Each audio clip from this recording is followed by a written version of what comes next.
Yo, what's good? It's your bro LOSAUCEM bringing y'all a saucy video. This is my first ever YouTube video, so it might be a little messy, but I'm gonna try my best. Um, Before I get into the video, I just wanted to say that I am not a financial advisor. I am a regular guy, regular trader, bringing y'all non-financial advice. Okay, everything that I say or do is educational purposes only. So if I tell y'all to go sell some crack, that don't mean to go to the nearest crack house and start selling crack out your ass for $5. All right, that's your dumbass decision, not mine. So let's get into the video. Now today I want to talk about how to manage risk and cut your and have very small losses every single trade. All right, so let's get right into that.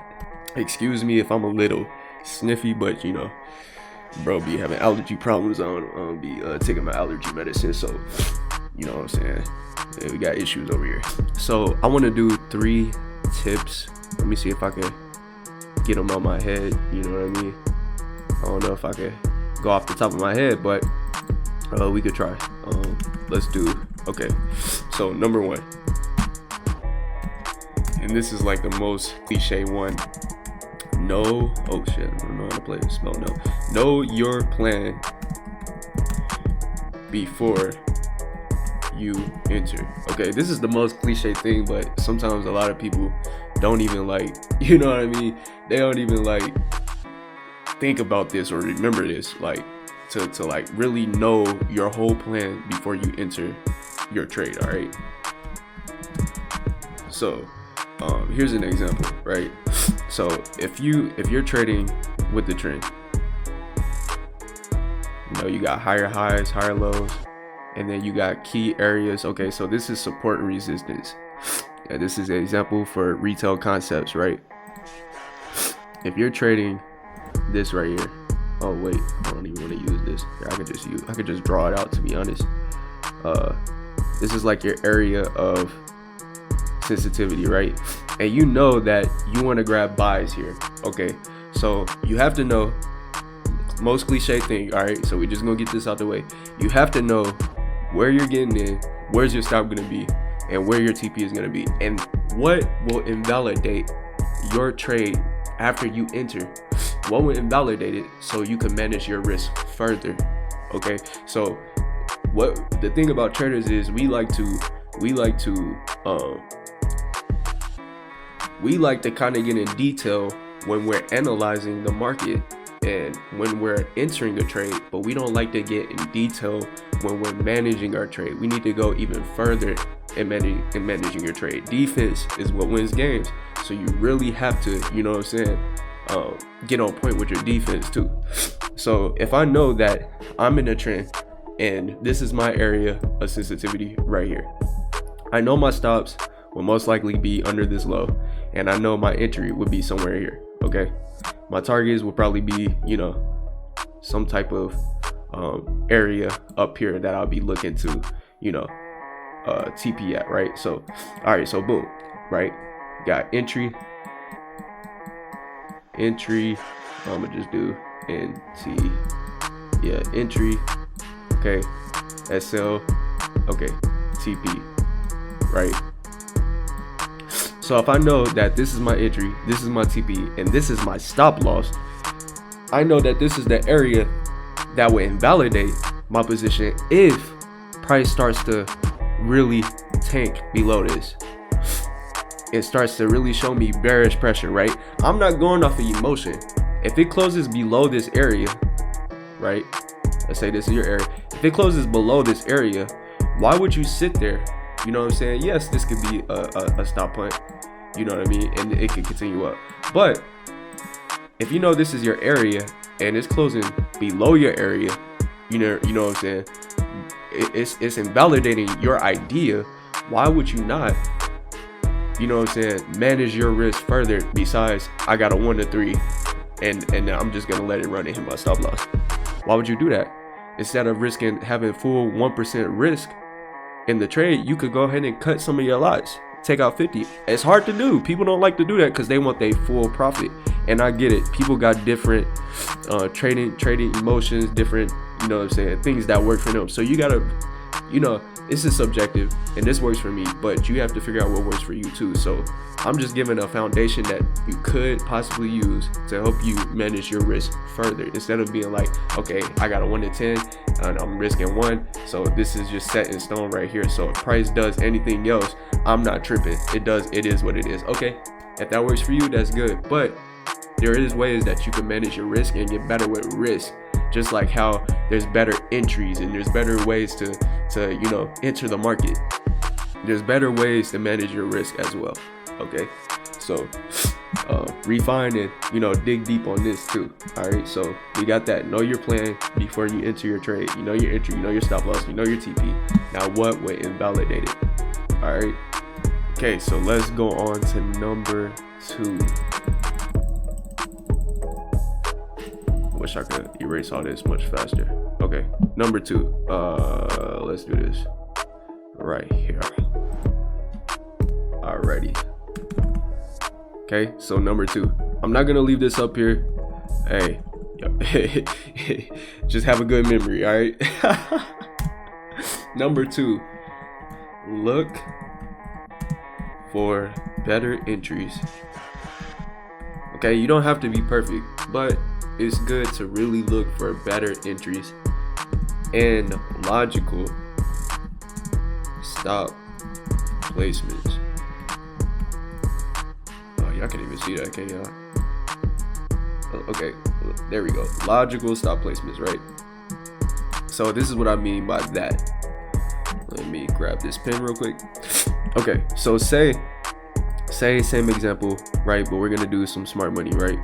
You gotta run on liquidity, and then you have a move up, break of structure, liquidity built up. Okay, so let's say we're here, we're in an uptrend, right?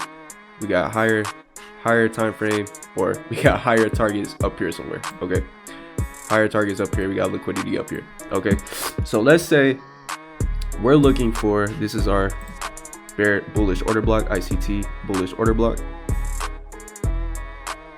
Okay, and then you know that you have areas of, you know, FEG inside of here. Okay, inside of here, under here, there you go.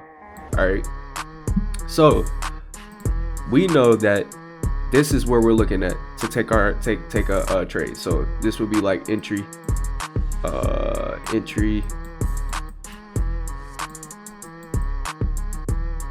this would be SL. Okay, and TP would be somewhere up here, run on liquidity.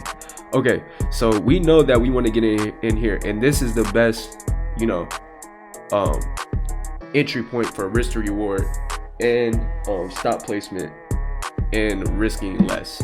Okay, because look, if you think about it like this, if we come down here, right, a lot of people enter off the FEG and that's their model and it works for them, right? But they enter here and their entry's way up here and their stop loss, sometimes people put their stop loss under the FEG, and you know, it's a lot easier to run that than actually keeping it safe. See, me, I like keeping my stops safe and then just managing my risk further if price keeps invalidating, instead of just getting ran out, risking less. Instead of just risking less, like 0.5% and then getting ran out, I'd rather keep my full risk and then my stop loss in here. And then if it comes down here and I get a refined entry, then I'll mitigate my risk if I could get a better entry and have a better logical safe stop loss. So a lot of people will enter here and their stop loss is here. For one, you have a larger stop and a lower risk to reward. But when you come here, right, you have a smaller stop and a higher risk to reward. So if price goes any further as well, you know that you can manage risk. Like say if it goes below 50% of the order block, it goes below and it closes, right? You know that you could take most of your profits out, because what's the probability of it hitting your stop loss if the bulk of the orders are inside of the bodies? If it breaks below 50% of the body and it closes, what's the probability of it hitting your stop? If that's the case, right? It shouldn't have to come that deep. You know what I mean? So you could take off half and then let the rest run. You know what I mean? What's not good about that? You know what I mean? You're still making profit and you still manage risk, but you know, like I said, people like to keep their full. People are greedy and they like to keep their full risk, their full because it's like, yo, I could make a full $200 right here, but if I cut half, then I'll only be making like $100. You still making profits, bro. Like, you know what I mean? So there's other, like I said, there's other ways to manage risk. If you get in up here, you got a larger stop. Right? And then you might go into drawdown off bat because you're in here. You're getting in here, right? And then it might even come lower because it might have to come deeper to maybe the 50% and then move up, and you're in like halfway of drawdown, and you might even think about cutting some of your lots or whatever, because you might think it's invalid because this is your model. The FEG is your model. You know what I mean? FEG, and that's it. And some people don't even put their stops below. If they're trading into the FEG, some people don't even put their stops below the order block. They'll put it halfway of this. They'll put it right below the FEG, and then you're just getting stopped out when you were right the whole time. Like, who wants to be stopped out when they're right? So just look for better entries and logical stop placements, because you risk less. You could risk less if you get a better entry like this. You could risk less and still get the same amount of reward that a person with full risk right here. You know what I mean? Into this TP. So yeah, that's my second one. Do I have a third one? I don't think I have a third one. I think we should just go ahead and get into my trade and what I took, and how I managed my trade. Let's get into that. There's probably like other tips that I could get in there, but I can't go off the top of my head right now. And I don't feel like editing too much, you know what I mean? So let's just get right into GU. So I took 2 trades on GU. Is my Telegram up? I think I can go to it to show that I took these. Where's my journal? I have a journal. Let me see if I can find it. I can't find it. Oh, there it is. Okay. So here's my journal. If you want to follow me, you can. New people in here, you feel me? I might not get that many views. It might, it's gonna be the OGs watching my shit. But if you're new and you haven't, you want a good journal to follow, a person who gives some good analysis, then you could come in here, you feel me? But this is my journal, and I took 2 GU trades and I lost both of them, but minimum loss. So let's see if I can go to it, just show like the trade, the entry, and then I'll go on how I managed the risk. So this was the idea, right? This was the idea on GU to push lower, and then sell limit activated on GU, and that was around like 3 hours after I posted that. So if you want to join my journal and just look through all this, then you can. I have the whole thing of how I managed the risk in here. I just decided to make a video on it. So let's go over the analysis, right? All right, so I was bearish on GU because we initially came off of this bearish order block. So this is a ICT bearish order block. If you're new to smart money concepts, I'm a smart money concept trader. I used to trade retail concepts, but now I'm fully deep into SMC concepts for like since like last year. So this is the way for me, you know what I mean? And you might have a different way, but this is the way for me.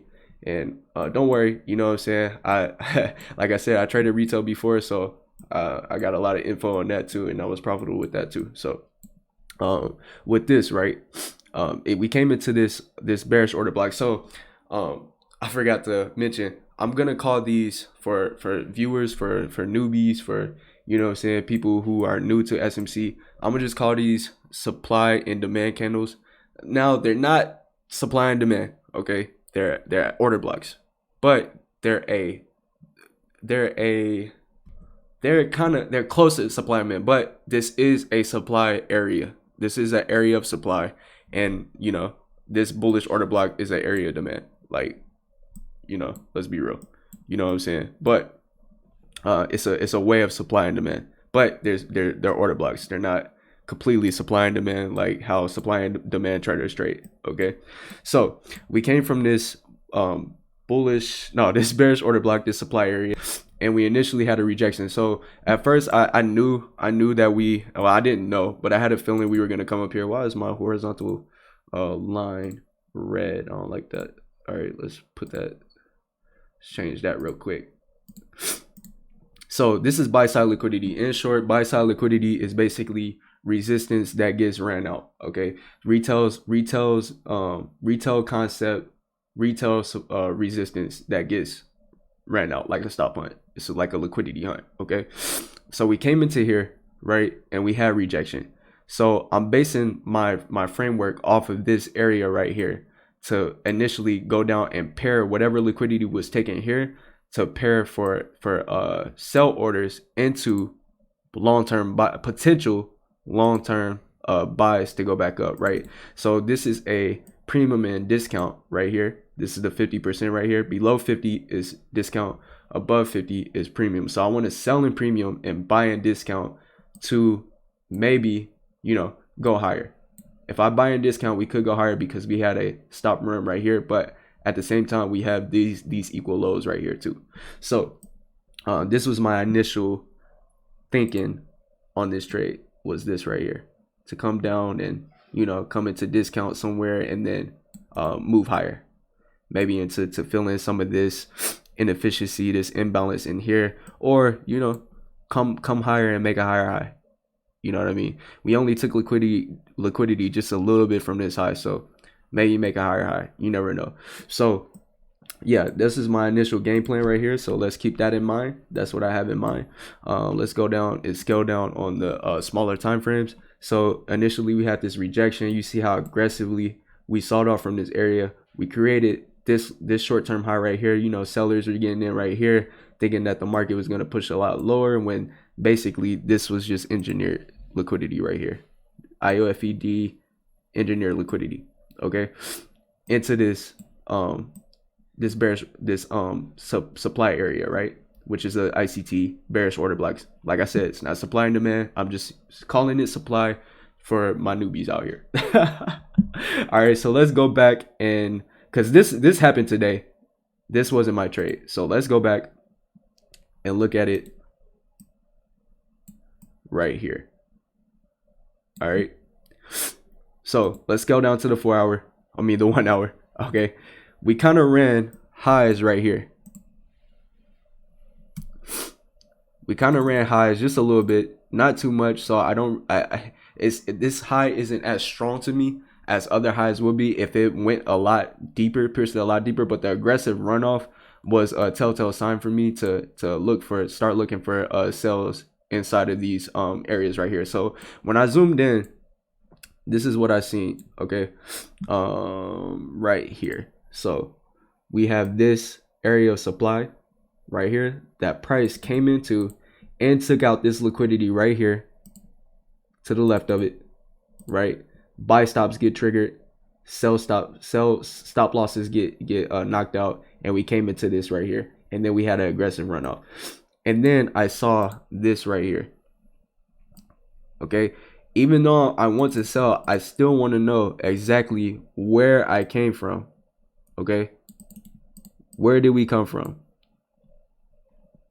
We came from whatever was in this wick that got mitigated by here, and then we had a push up.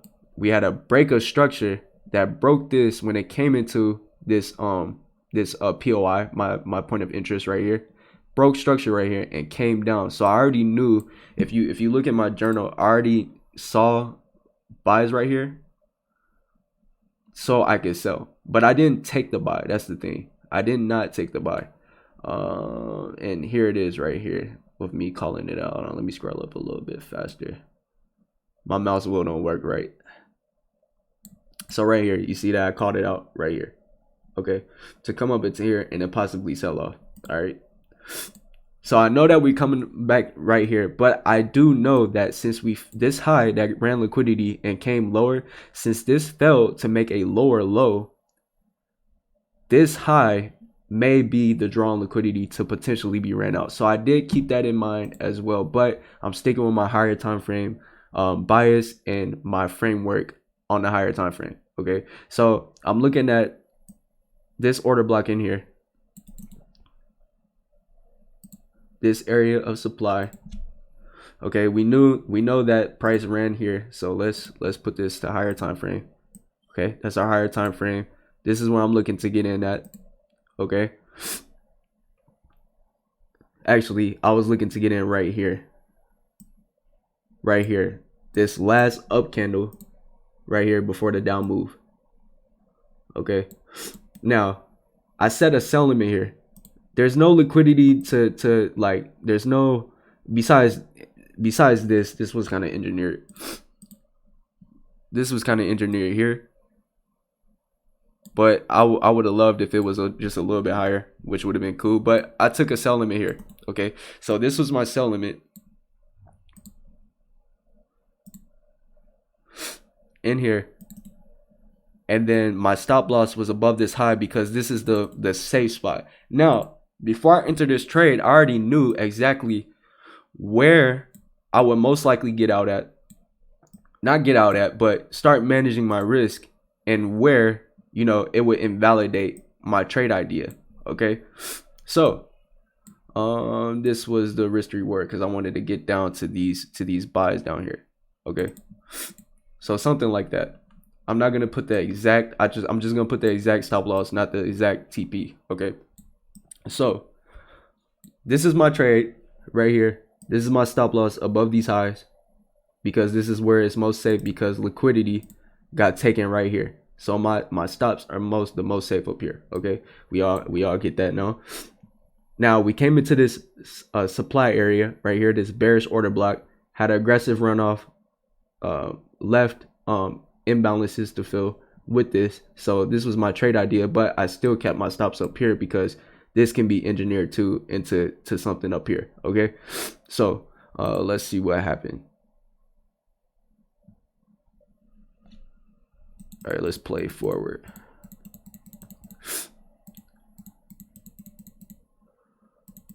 Okay, so you see we went into a little bit of profit right here. Okay, came down, right? And I would sleep around this area right here. So let me show you what I had at first to know that if how my trade would be invalidated. So since this high got ran out, I'm not too focused on this. I'm focused on this initial high right here, and I'm dragging 50%. This is what I do. Okay, 50%. So I know that if price, let me take this out, if price closes above 50% of this area right here, of this run, I know that my trade is most likely invalidated, right? It's a high probability that my stop is going to be taken, right? I also looked at this candle too, right here, this up candle, this last up candle before the down move right here. I know my candles are black, so that's kind of weird. I don't know. Let me change my let me change my stuff to white and black real quick. My fault. I ain't mean to do that to y'all. But yeah, this last candle before the up move, which is this white candle, I put 50% of this candle because like I was you know, presenting on the drawing board, that the bulk of the orders are in the bodies of the candle. So I know that the bulk of the orders are inside the equilibrium of this up candle right here, which is the 50%. So if price breaks above this, then I know for sure, not for sure, I know that it's high probable, it's more high, not high, okay, it's more of a probability that my stop is going to be taken and this is going to be a losing trade. Okay, so now that we have that in mind, right, I would sleep around this area here. When this happened right here, I would sleep. Okay, and it closed above this area right here on the 5 minute. This is like a 15 minute, 30 minute POI. So I'm looking at like the 5 minute, 3 minute to like see how long it stays inside. So you see how long it was staying inside of here. I would have closed this if I was up, but this was around like 5 a.m. my time, 3 hours before or 4 hours before London opened. So I woke up around, let me go here real quick. I woke up around like 8 o'clock. So let's do this. Okay, so 8 o'clock. So here, I woke up around here. Now, since I woke up around here, I was just managing to see if it would come back up here to the back up to this high and try to take this out right here.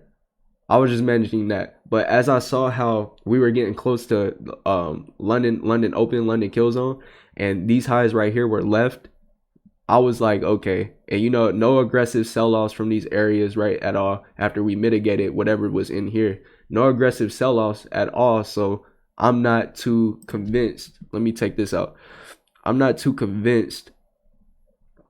And let me just draw a line here. I'll just draw a line for us. That was a little too distracting, right? Okay, so I'm not too convinced that, you know, price is gonna go lower. Okay, so after we started getting all these rejections right here, I just went ahead and took out about once it did that, this candle right here, I just went on ahead after it was ranging. I just went on ahead and took out half of my 1%, so 0.50% out of 1%.